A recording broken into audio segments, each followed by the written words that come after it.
आज हम लोग क्लास 12 का इंट्रोडक्शन क्लास है। आपको 12th में क्या पढ़ना है, कौन सा सब्जेक्ट पढ़ना है, कैसे प्रिपरेशन करना है, कौन सा सब्जेक्ट कितने मार्क्स का है, कितने पार्ट में बचा हुआ है और कौन सा बुक खरीदना है, ये सारा चीज़ हम लोग आज देखने वाले हैं। तो सबसे पहले क्लास 12th का जो आपका सब्जेक्ट है वो हम लोग डिस्कस कर लेते हैं। तो 12th क्लास का फर्स्ट जो पेपर जो आप लोगों का कंपलसरी पेपर है वो है अकाउंटेंसी। अकाउंटेंसी आप लोगों का कंपलसरी पेपर है, ये आपको भरने की ज़रूरत नहीं पड़ता, वो ऑलरेडी भरा हुआ आता है। दूसरा है बिजनेस स्टडीज़, जिसको आप शॉर्ट में BST बोलते हैं और इसको अकाउंट्स बोलते हैं। हिंदी में इसको लेखा शास्त्र बोलते हैं, इसको व्यावसायिक अध्ययन बोलते हैं। ये एक मेन पेपर है जो आपको रखना ही रखना है, कंपलसरी पेपर है, ऑप्शन नहीं है। ऑप्शनल पेपर आपके पास होता है। ऑप्शनल पेपर का मतलब है कि आपके पास चॉइस होता है, इसमें आपके पास चॉइस नहीं हो, पर ये दोनों आपको रखना ही पड़ेगा अगर कॉमर्स पढ़ना है तो। लेकिन अब आपके पास चॉइस वाला पेपर है तो आपके ऊपर डिपेंड करता है कि आप क्या चॉइस करके 11th में रजिस्ट्रेशन आपने किया। एक आता है जो CA होता है, कॉमर्शियल अर्थमेटिक, जिसको आप 11th में बोलते थे, उसका नाम 12th में BMT हो जाता है, बिजनेस मैथमेटिक्स। क्या हो जाता है? BMT, बिजनेस मैथमेटिक्स, जो CA होता था। दूसरा इकोनॉमिक्स होता है,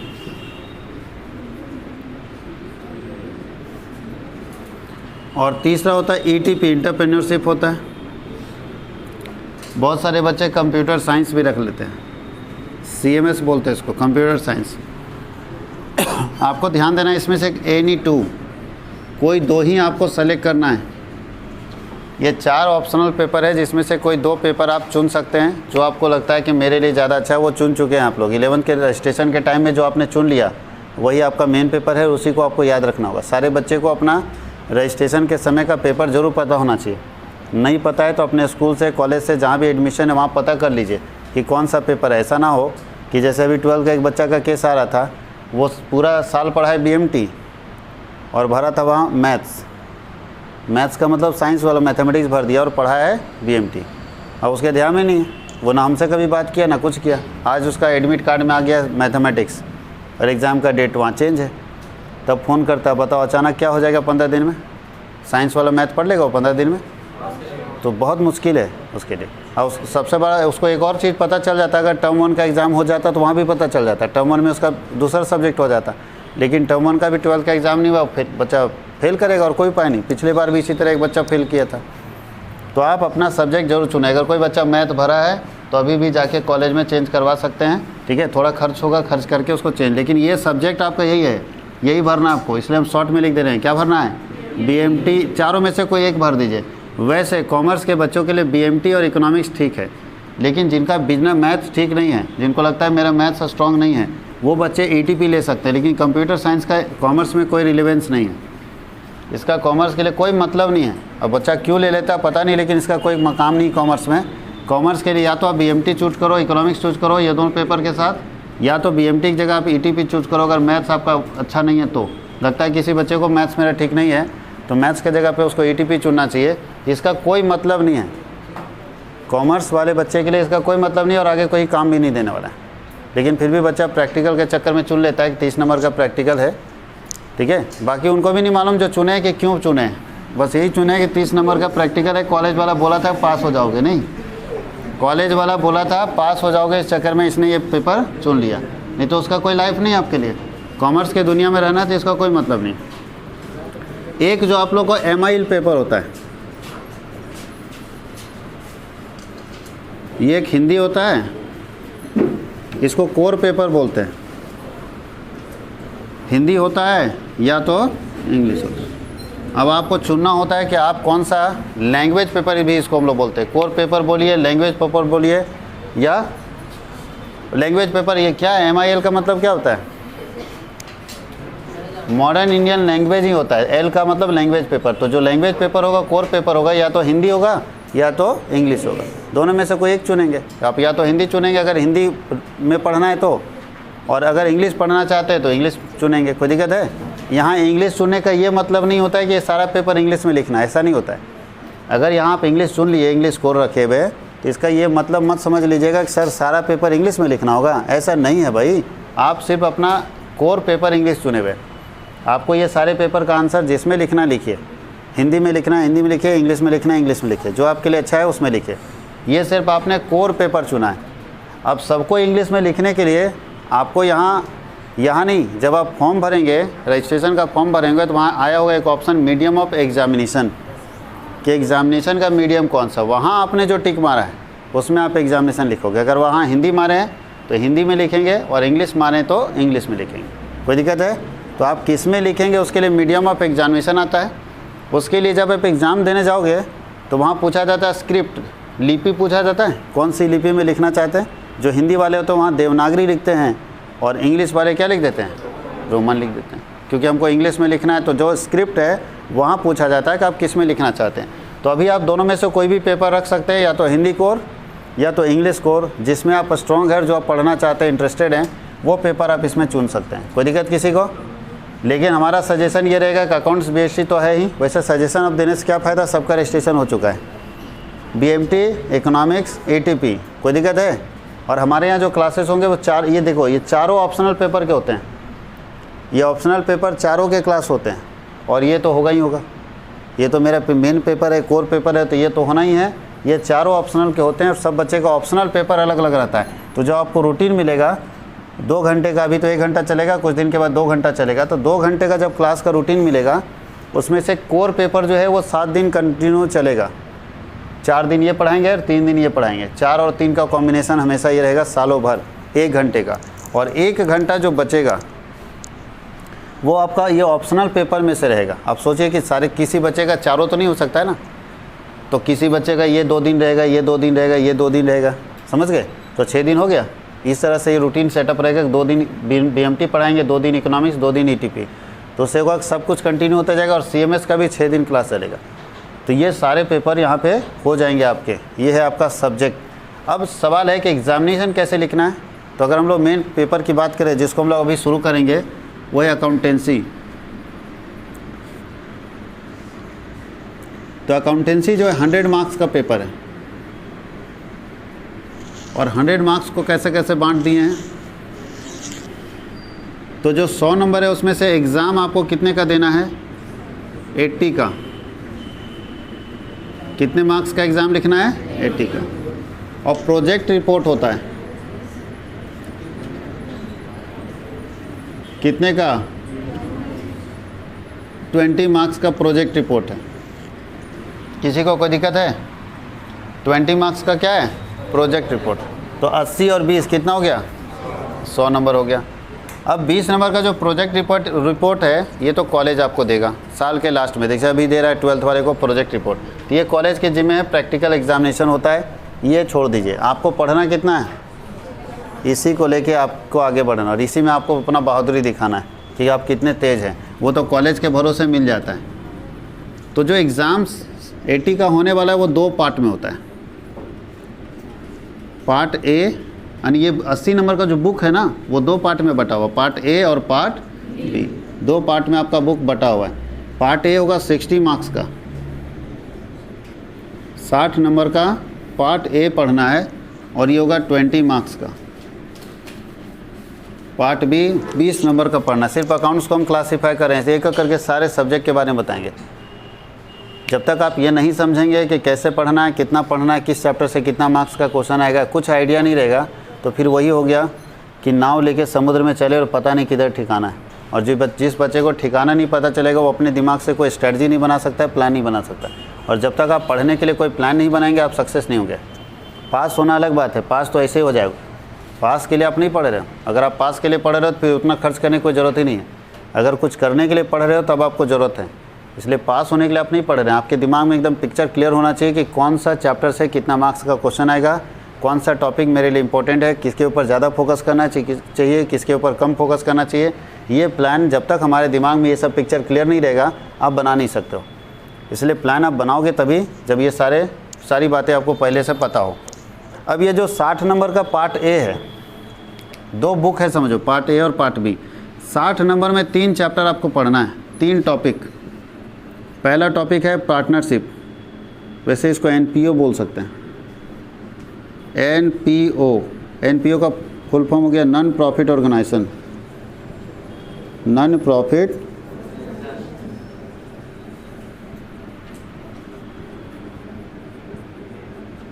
गैर लाभकारी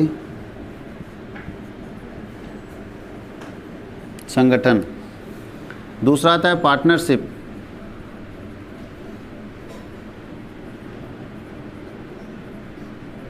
साझेदारी, और तीसरा आता है कंपनी। बस ये तीन ही टॉपिक आपको 60 नंबर का पढ़ना है। अब ये मत सोचना कि अकेला एक चैप्टर है पार्टनरशिप, नहीं, पार्टनरशिप के अंदर 6-7 चैप्टर है, कंपनी के अंदर भी 4-5 चैप्टर है, एनपीओ अकेले, कोई दिक्कत है? अब ये 7 चैप्टर आने, एक बार पार्टनरशिप अगर स्टार्ट हो गया बाबू तो सिर्फ पार्टनरशिप ही चलेगा, क्योंकि जब तक पूरा पार्टनरशिप ख़त्म नहीं होगा तब तक दूसरे में जाएंगे तो आपको समझ नहीं आएगा बात। तो एक बार स्टार्ट हो गया तो परमानेंट चलेगा। अब कितने कितने मार्क्स का 60 नंबर में है? तो 10 मार्क्स का ये है। एनपीओ से कितना आता है? 10 मार्क्स। 25 मार्क्स का ये है, और ये भी 25 मार्क्स का है। कोई दिक्कत है? 10 नंबर का क्वेश्चन किससे पूछेगा? एनपीओ से 10 नंबर पूछेगा। एक चैप्टर अकेला 10 नंबर का आता है। पार्टनरशिप से 25 नंबर का पूछेगा। तो पार्टनरशिप के अंदर 7 चैप्टर आते हैं। सबसे ज़्यादा परेशान करेगा तो पार्टनरशिप करेगा। इतना ज़्यादा चैप्टर है, पूछेगा सिर्फ 25 नंबर का। और कंपनी में 3 चैप्टर है। वैसे आपके बुक में 6 चैप्टर हो जाता है, किसी किसी बुक में 6 बना देता है, किसी में 3, लेकिन कंपनी के अंदर जितने टॉपिक है उसमें से 3 ही चैप्टर बनता है। अगर डीके गोयल के बुक से देखें तो 2 ही चैप्टर बनता है। तो 2 चैप्टर कितने मार्क्स का? 25 मार्क्स का। और एसके सिंह के बुक से देखेंगे तो ज़्यादा चैप्टर बन जाता है। तो किसी बुक में ज़्यादा चैप्टर, किसी में कम है, लेकिन जो टॉपिक आपको पढ़ना है एनसीईआरटी सिलेबस के अनुसार वो 25 नंबर का पढ़ना है। कंपनी में, पार्टनरशिप में भी 25 नंबर का, और एनपीओ भी 10 नंबर का। यही आपका टॉपिक है। अब हम लोग जो डिस्कस करने जा रहे हैं, पार्ट बी में क्या पढ़ना है? तो पार्ट बी में हम लोग को एनालिसिस पढ़ना है। पार्ट बी में हम लोग को पढ़ना है एनालिसिस ऑफ फाइनेंशियल स्टेटमेंट।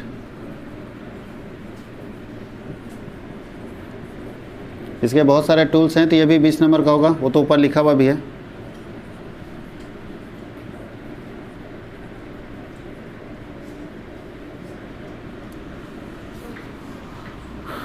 विश्लेषण, वित्तीय विवरणों का विश्लेषण, इसको लिख सकते हैं।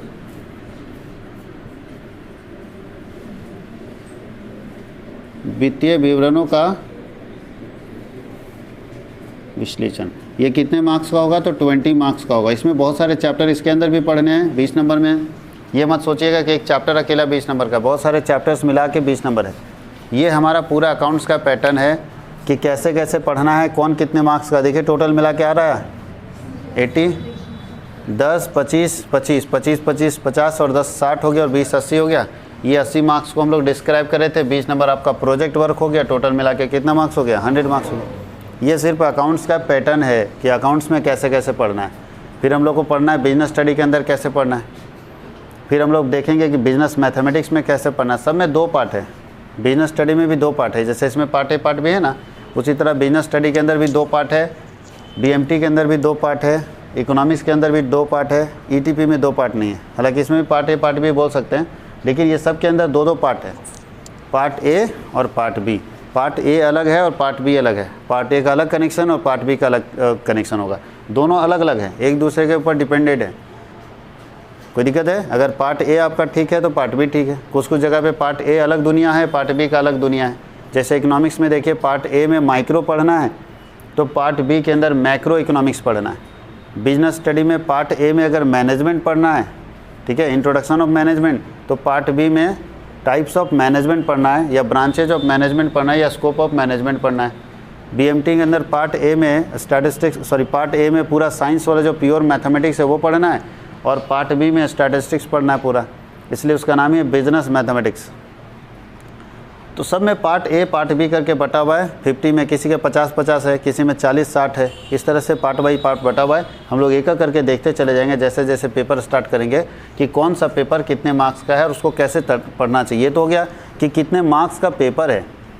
अब कैसे हम इसको पढ़ें, क्या स्ट्रेटजी बनाएं, ठीक है, पढ़ने के लिए, और शुरुआत से कैसे पढ़ें कि हमारा हर टॉपिक के ऊपर कमांड रहे, ये बहुत ज़रूरी चीज़ है। और हम लोग प्रयास करेंगे कि साथ ही साथ आज जो क्लास हो रहा है वो वीडियो अपलोड कर दिया जाए, ताकि तुरंत बच्चों को वो वीडियो मिल जाए। वो वीडियो आपके पास चला जाएगा। अगर कोई बच्चा किसी कारण से क्लास में ध्यान नहीं दिया और कोई टॉपिक छूट गया, उसका अनटच्ड रह गया, जिसको टच नहीं कर पाया, समझ नहीं पाया, तो सामने वीडियो देख के कंफर्म हो सकता है ना कि चलो ये टॉपिक में ये होना चाहिए था। ऐसे होता क्या, जनरली बहुत सारे बच्चे ऐसे होते हैं जो पढ़ते हैं, क्लास में समझ भी आता है, लेकिन घर में जब जाते हैं बनाने के लिए बैठते हैं तो उनसे बनता नहीं है, और फिर वो उतना हिम्मत नहीं कर पाते कि अपने टीचर से पूछ सके। चाहे जो भी कारण हो, वैसे हिम्मत करना चाहिए, क्योंकि टीचर को पैसा इसलिए दे रहे हैं कि आपको समझ आए। कोच क्यों लिया जाता है कि आप अपने को जो समस्या है वो कोच से पूछेंगे। तो आप कोच ले रहे हैं, आप कोचिंग कर रहे हैं, किसी टीचर को आपने कोच बना रखा है कि सर हमको आप गाइड कीजिए, तो आप जब अपना प्रॉब्लम पूछिएगा तभी तो दूसरा सपोर्ट करेगा आपको, हाँ या नहीं। और नहीं तो आपको जब भी पूछ रहे टीचर कि ठीक है बाबू कोई दिक्कत नहीं है, तो बोलता है सर कोई दिक्कत नहीं है। तो कोच को कैसे मालूम कि आपको रियल में प्रॉब्लम है या नहीं है, तो आप पूछिए। और लेकिन फिर भी अगर कोई बच्चा नहीं पूछ पाता है तो वीडियो के ज़रिए वो ठीक कर सकता है कि नहीं कर सकता है। अब इसका मतलब ये नहीं होना चाहिए कि सर वीडियो तो सामने मिल जाएगा तो क्लास में हल्ला करते हैं। अगर ये करते हैं तो वीडियो स्टॉप कर दिया जाएगा, वो दोनों परफॉर्मेंस से किया जाएगा। अगर आप क्लास में डिस्टर्ब करेंगे, हल्ला करेंगे कि सामने वीडियो मिलेगा वहाँ से नोट्स कर लेंगे, तो वीडियो रोक दिया जाएगा। कोई दिक्कत है? तो कोशिश करना है कि क्लास में ही समझ आए। अब 2-3 चीज़ के ऊपर ज़्यादा ध्यान देना होता है 12th में, जब आप अपना मार्क्स बढ़ाना चाहते हैं, क्योंकि यहाँ सब्जेक्टिव मोड आएगा। अभी तक तो कोरोना के कारण ऑब्जेक्टिव मोड डाला हुआ था 12th में, लेकिन 12th में सब्जेक्टिव मोड अगर मान लेते हैं JAC council same pattern apply करता है कि 2 टर्म में एग्ज़ाम होगा, टर्म 1 ऑब्जेक्टिव, टर्म 2 सब्जेक्टिव, तो सब्जेक्टिव के ऊपर आपका कमांड बहुत ज़रूरी है। सब्जेक्टिव का मतलब क्या है? लिखना है डिटेल में, क्योंकि सब्जेक्टिव के मतलब के अंदर जो हम लोग सबसे मेन टॉपिक देखते हैं वो राइटिंग स्किल और प्रेजेंटेशन देखते हैं कि आप अपनी बात को कैसे प्रेजेंट करते हैं, आपका राइटिंग स्किल कैसा है, और टाइम मैनेजमेंट। 3 चीज़ को ज़्यादा ध्यान देते हैं। टाइम मैनेजमेंट, समय पर किसी भी क्वेश्चन के आंसर को लिखना, राइटिंग स्किल, मेरा लिखने का तरीका क्या है, और प्रेजेंटेशन कैसा है, हम कैसे प्रेजेंट करते हैं अपनी बात को। अभी आपके सामने हमको भी कुछ प्रेजेंट करना था, अपनी बात बतानी थी, हमने एक तरीके से प्रेजेंटेशन दे दिया। अब बताइए यहाँ बैठे सारे बच्चे का पूरा दिमाग में पिक्चर क्लियर है कि नहीं? क्लियर है ना कि कौन कैसा है? तो हमारा प्रेजेंटेशन ऐसा था कि हमने आपको पूरा प्रेजेंट करके एक बार दिखा दिया। इसी को अगर हम इस तरह से लिख देते तो आपको शायद समझने में तो उतना मज़ा नहीं आता जितना इसमें समझ में आ गया। अगर ऐसे लिखते तो आपको कन्फ्यूजन होता, पता नहीं कौन किसके अंदर है। और यहाँ पे अगर हम ऐसे प्रेजेंट कर दिए तो आसान पड़ता है। तो सबसे इम्पोर्टेंट चीज़ है प्रेजेंटेशन, कि आप अपनी बात को प्रेजेंट कैसे करते हैं अपने आंसर शीट में, दिखाते कैसे टीचर को अपना आंसर शीट, और टीचर वही चेक करेगा कि इस बच्चे के अंदर कितना दमखम है अपनी बात को प्रेजेंट करने का। अगर एक बार आपने टीचर को खुश कर दिया अपनी बात को प्रेजेंट करने के बाद, तो टीचर आपको आराम से मार्क्स देते चले जाते हैं। और उसके लिए सबसे मेन जो काम करना है आपको, वो अपने थिंकिंग स्किल को चेंज करना है, सोचने के तरीके को चेंज करना है। और वो चेंज हो गया तो किसी भी डेटा को, किसी भी है ना इन्फॉर्मेशन को आप अच्छे तरीके से प्रेजेंट कर सकते हैं, आसानी से प्रस्तुत कर सकते हैं, लोगों को समझा सकते हैं अपनी बातों को कि कैसे हम ये काम करेंगे। तो इसको लिख लीजिए, फिर हम लोग आगे देखते हैं। अब हम लोग देखने जा रहे हैं कि कौन कौन सा बुक पढ़ना चाहिए। तो पहला अकाउंटेंसी का कौन कौन से राइटर का बुक हमको पढ़ना है जो कि इम्पोर्टेंट है। तो पहला अकाउंटेंसी सब्जेक्ट बता दे रहे हैं। इसके लिए अभी जो हम लोग पहला बुक रिकमेंड किए हैं वो SK सिंह का है, जो कि SBPD पब्लिकेशन से आता है।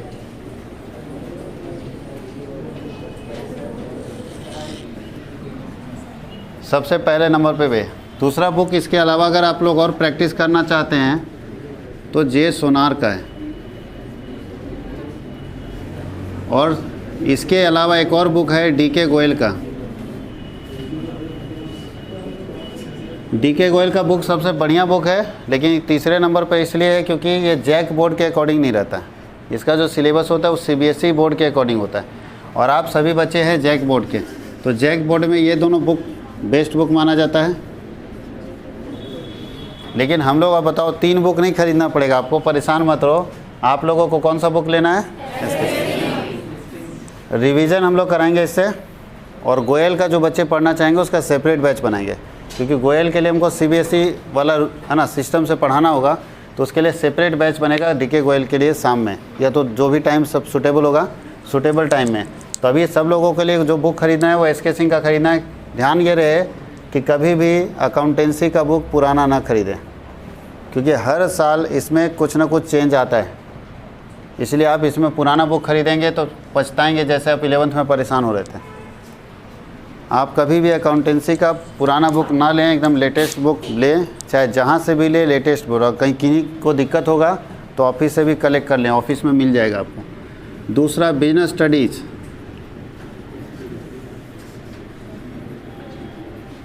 बिजनेस स्टडीज़ में भी आपके पास जो रिकमेंडेशन है वो एसके सिंह का है। जैक के लिए इनका बुक ठीक है, कोई दिक्कत है? और अगर किनको सीबीएसई, ये जैक वाले के लिए, और सीबीएसई जो हैं उनके लिए पूनम गांधी का बुक ठीक है।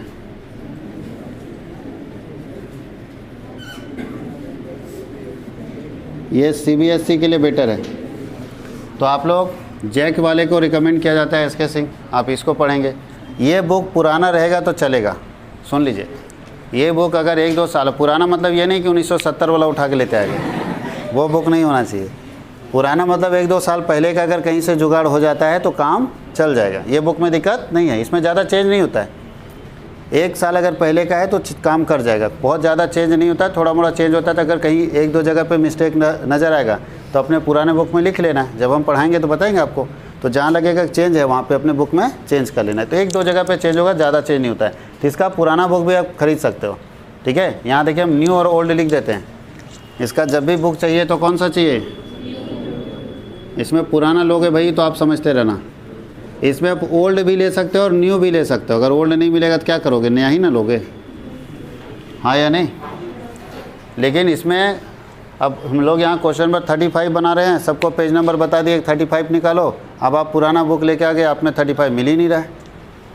तो नहीं मिल रहा है तो हम आपके पास जाके मिलाते नहीं रहेंगे। जब जैसा कि 11th में हमको परेशान किया, सब बोलता था मेरे बुक में नहीं मिल रहा है, मेरे बुक में नहीं मिल रहा है, सबके पास जाके बताना पड़ता था।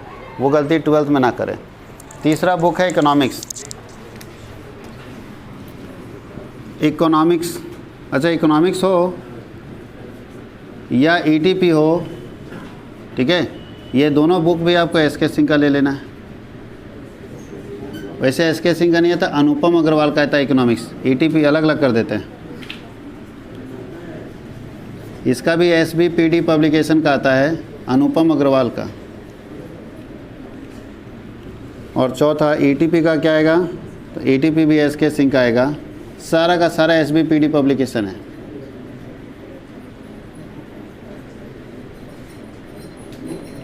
एसबीपीडी पब्लिकेशन का ये भी ले सकते हैं। ये सभी ओल्ड और न्यू दोनों चलेगा, ओल्ड ऑब्लिक न्यू। अगर पुराना मिल जाता है तो पहले पुराने पर ध्यान दीजिए, नहीं मिलता है तब तो आपको मजबूरी में नया लेना ही पड़ेगा। कोई दिक्कत किसी को?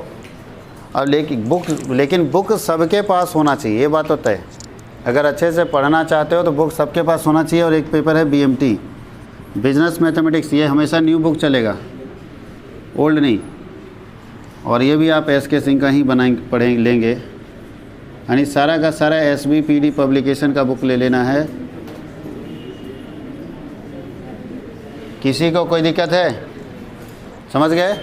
आप ध्यान रहे, आप अगर देख रहे होंगे तो जितना न्यूमेरिकल पेपर है, मतलब जिसमें मैथ्स है, कैलकुलेशन है, वो हम न्यू एकदम लिखे हैं। और बाकी थ्योरी के लिए हम पुराना भी आपको लेने बोल देते हैं। थ्योरी के लिए कोई दिक्कत नहीं है। अगर पुराना ले भी लेते हैं तो हम नया थ्योरी बताएंगे ना, तो आप अपने बुक में थोड़ा मोड़ा कहीं एक आध पेज में चेंज होगा तो चेंज कर लीजिएगा। समझ गए? जैसे पहले 12th में कंज्यूमर प्रोटेक्शन पढ़ते थे, तो पहले कंज्यूमर प्रोटेक्शन में डिस्ट्रिक्ट फॉरम का लिमिट था 10 लाख से नीचे, अभी वो कर दिया 1 करोड़। अब कोई बच्चा पुराना बुक से बीएसटी में पढ़ेगा, बीएसटी में था वो, अब पुराना बुक से पढ़ेगा वो 10 लाख याद करके जाएगा। और हो कितना गया है? 1 करोड़।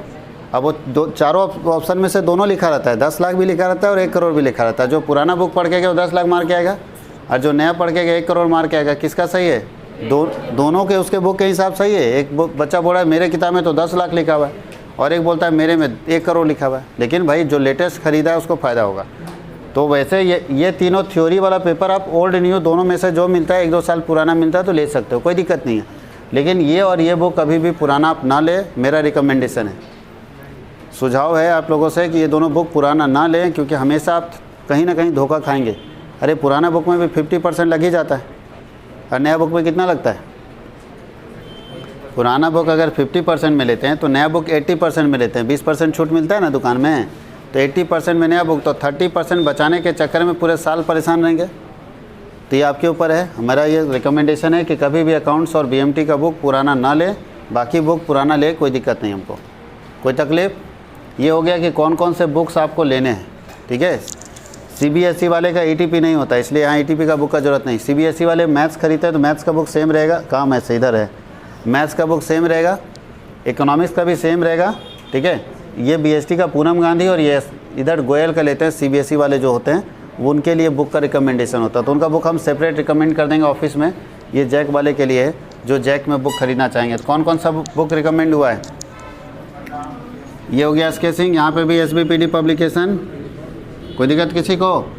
ये है बुक।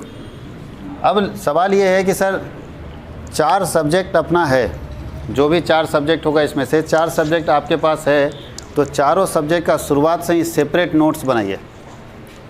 BST का आपको नोट्स बनाने की ज़रूरत नहीं, आप जो लेके यहाँ आएंगे कॉपी, यहाँ जो पढ़ाया जाएगा साथ ही साथ नोट्स बनता चला जाएगा। आप नए कॉपी को रखेंगे बिजनेस स्टडी के अंदर, इकोनॉमिक्स के अंदर और ETP के अंदर, ये तीनों थ्योरी वाला है, तो आपको नोट्स ऑटोमेटिक बनता चला जाएगा। जो आप लिखते चले जा रहे हैं बनता चला, जहाँ आप एब्सेंट रहेंगे वो आराम से कर सकते हैं, कोई दिक्कत है? जब आप एब्सेंट रहेंगे